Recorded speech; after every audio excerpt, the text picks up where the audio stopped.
अस्सलाम वालेकुम, welcome back to my channel. उम्मीद करती हूँ आप सब बिल्कुल ठीक होंगे, खैरियत से होंगे और खुश होंगे।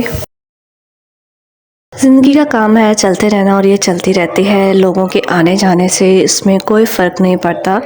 थोड़ी सी खला आती है, उसके बाद वो पूरी हो जाती है, कुछ नए रिश्ते बनते हैं, वो उनकी जगह ले लेते हैं। क्योंकि जिसने इस दुनिया में आना है उसे वापस एक बार तो लाज़मी जाना है और हम सब जो है अल्लाह की अमानत हैं, तो ज़ाहिर सी बात है जिसने अमानत दी है उसने वापस तो लेनी है। हमारी फैमिली में 2 दिन लगातार एक ही दिन में लगातार 2 डेथ हो गई थी, तो जिसकी वजह से मैं जो अपना जो व्लॉग है वो अपलोड नहीं कर सकी थी और काफ़ी बिज़ी हम वहाँ पे रहे थे क्योंकि एक ही दिन में हमारी 2 डेथ हो गई थी। मेरी जो नंद है उनके जेठ की और मेरे हस्बैंड की जो ताई हैं उनकी डेथ हो गई थी, तो हम लोग वहाँ पे बिज़ी रहे थे, तो इसीलिए मेरा काफ़ी गैप आ गया था ये व्लॉग वगैरह का। तो आज काफ़ी दिनों बाद मुझे टाइम मिला है, तो जो मैं अपनी तैयारी कर रही थी उससे पहले तो वही मैं आज आपके साथ शेयर कर रही हूँ। बच्चों को क्योंकि विंटर वेकेशन हो गई है तो हम लोगों ने जाना था इनकी फूफो की तरफ रहने के लिए, तो मैं उसी की तैयारी कर रही थी। पहले तो शादी की तैयारियों में मैंने कोई भी स्टिचिंग वगैरह नहीं की थी। जो सर्दियों के कपड़े हैं वो मैंने स्टिच नहीं किए थे, तो इसीलिए फिर मुझे टाइम नहीं मिला था। अब मैं फ्री थी तो यहाँ पे वही मैं साथ कपड़े स्टिच कर रही थी और साथ साथ जो अपनी पैकिंग है वो कर रही थी। बच्चों के कपड़े तो मैं स्टिच कर चुकी थी, तो बस अपने कुछ मेरे थे तो वही उनकी स्टिचिंग कर रही थी और बहुत दिनों तक मेरी जो स्टिचिंग है वो जारी थी क्योंकि कुछ पे मैंने करनी थी डिज़ाइनिंग, तो इस वजह से मुझे उस पर ज़्यादा टाइम लग गया था। सिंपल ड्रेस जो है वो तो एक दिन में पूरा का पूरा स्टिच हो जाता है।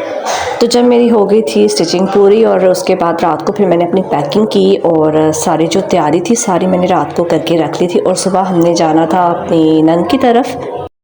तैयारी तो हमने अपनी पूरी कर ली थी और फिर हम तैयारी करके फिर रात को सो गए थे क्योंकि सुबह सुबह हमारा प्लान था कि हम निकल जाएंगे।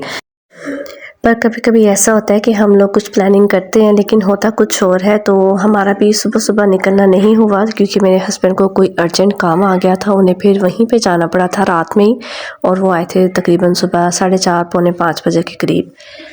तो फिर वो आके सो गए थे और जब उठे थे सुबह तो तकरीबन 10 साढ़े 10 बजे उठे थे और दोबारा से उन्हें काम पे जाना था। जो उनको रात का जो काम अधूरा रह गया था उसे पूरा करने, तो वो वहाँ चले गए थे और वहाँ पे उन्हें काफ़ी ज़्यादा टाइम लग गया था, तो इसीलिए फिर हम लोग वेट करते रहे। और इस बार हम लोग का मतलब मेरे जो बच्चे हैं उन्होंने अपनी कज़न के साथ प्लान बनाया था कि हम लोग इकट्ठे होके फिर जाएंगे, तो हम सब जो है अपने जाने का इंतज़ार करते रहे कि कब हम निकलेंगे कब जाएंगे। तो फिर मेरे हस्बैंड आए थे तकरीबन असर की नमाज के वक्त। हम लोग असर की नमाज़ पढ़ रहे थे जब उनका फ़ोन आया था कि रेडी हो जाओ तो थोड़ी देर तक निकलना है। नमाज़ पढ़ के हम लोग फिर रेडी होना शुरू हो गए थे और मेरे हस्बैंड आ गए थे तो हम लोग निकल गए। और पता नहीं आज का दिन कैसा था, कुछ अजीब सा ही था। आज जो हम सोचे थे वैसा नहीं हो रहा था। अभी हम निकले ही हैं तो हमारी जो गाड़ी है वो ख़राब हो गई थी, तो फिर उसको ठीक कराने में हमें काफ़ी ज़्यादा टाइम लग गया था।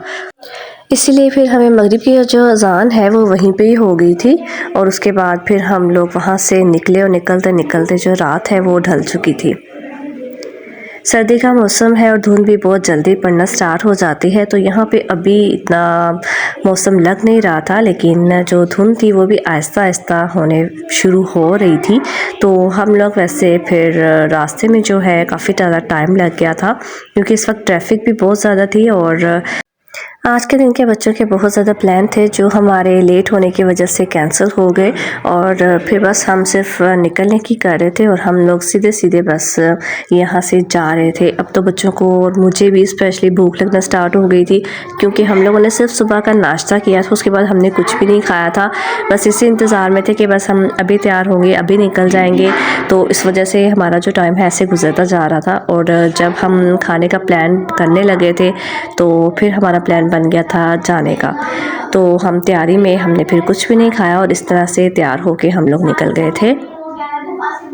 1 डेढ़ घंटा हमें लगा था रास्ते में और उसके बाद फिर हम लोग अपनी मंज़िल मकसूद पे पहुंच गए थे और वहां जाके फिर हम लोगों ने थोड़ा सा रेस्ट किया। और जाते साथ ही जब हमसे पूछा गया तो हमने कहा कि पहले खाना ही लगा दे, क्योंकि हम लोग को पहले भूख लगी है। तो हम लोगों ने पहले जो खाना है उसे खाया और उसके बाद चाय का जो सेशन है वो चला था। काफ़ी देर तक हम लोग बैठ के बातें करते रहे थे और फिर सोने का टाइम बहुत लेट से आया था। और क्योंकि बच्चे जब इकट्ठे होते हैं बिल्कुल भी सोते नहीं हैं और बहुत ही मुश्किल से उनको सुलाना पड़ता है, तो हम लोग भी उनके इंतज़ार में बैठे थे। कुछ हम अपनी बातें करते रहे थे जिसकी वजह से टाइम गुजरने का पता नहीं चला।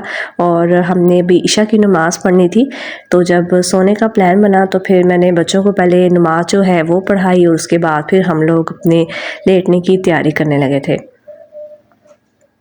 सब अपने अपने बिस्तरों में लेट गए थे, लेकिन जो बच्चे हैं उनकी शरारतें ख़त्म नहीं हो रही थी। इस वजह से फिर मुझे उनको डांटना पड़ा और उसके बाद फिर बच्चे जो हैं वो सोए थे और इस तरह हमारा एक जो दिन है मसरूफ़ियत भरा वो ख़त्म हुआ था। लोगों के होने ना होने की कमी लाज़मी फ़ेल होती है, लेकिन उनके ना होने से जो बहुत से काम हैं वो रुकते नहीं हैं। तो हमें अपनी जो ज़िंदगी है उसको वैसे ही गुज़ारना पड़ता है, वैसे ही चलाना पड़ता है अपनी रूटीन को। तो इसी तरह हमारी ज़िंदगी जो है वो गुज़रती रहती है। बस हमें अपनी ज़िंदगी को इस तरह से गुज़ारना है कि लोग हमारे मरने के बाद हमें अच्छे अल्फाज़ों में याद करें और हम किसी की दिल आज़ारी का सबब ना बने। अपनी ज़िंदगी को अच्छे से गुज़ारने की कोशिश करें, लोगों के लिए आसानियाँ पैदा करें। उम्मीद करती हूँ मेरा आज का व्लॉग आपको पसंद आएगा। मिलती हूँ आपसे नेक्स्ट व्लॉग में, तब तक के लिए अल्लाह हाफ़िज़।